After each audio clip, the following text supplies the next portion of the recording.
Before vampires became Halloween costumes or symbols of repressed desire, they were something much more real, an explanation for fear, disease, and the unknown. Vampires have been around for a long time. One of the earliest references appears in an old Russian text from 1047 AD, and by the 18th century the term vampire was being used in official reports sent to the Habsburg Empire in Vienna, describing a supposed threat in recently annexed borderlands.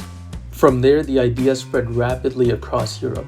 Medical officers, magistrates, theologians, even philosophers carried out investigations, but not everyone was convinced. In the mid-18th century, the Austrian empress's physician concluded that vampires were a medical impossibility.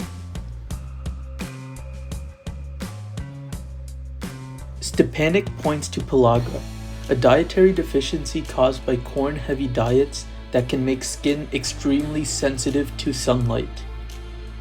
But pellagra wasn't a problem in Eastern Europe until well after corn was brought over from the Americas. It doesn't explain the origin of vampires.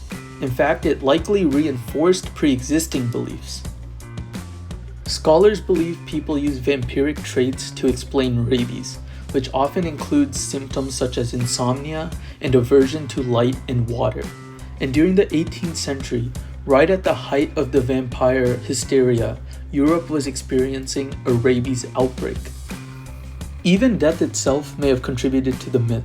As a body decomposes, pressure can push the blood of a corpse into its mouth, which can create the impression of a creature that drinks blood. To someone at the time, that wasn't decomposition, that was proof of vampires.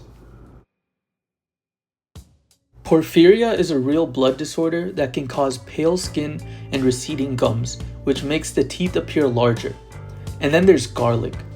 Garlic actually makes these symptoms worse, so people with porphyria would often avoid it, which may have reinforced the idea that garlic was a natural repellent, and that belief may not have been entirely misplaced.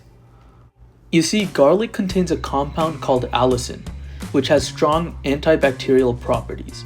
So in a time where disease wasn't fully understood, garlic may have felt like protection. And lucky for us, garlic is still everywhere. In fact, one place has built its entire identity around it. Welcome to Gilroy, California, the garlic capital of the world. Located just south of San Jose, Gilroy is home to Christopher Ranch, the largest garlic grower and processor in the United States, producing over 100 million pounds of garlic each year. For decades, the city even hosted the Gilroy Garlic Festival, a yearly event where everything from pasta to ice cream was infused with garlic.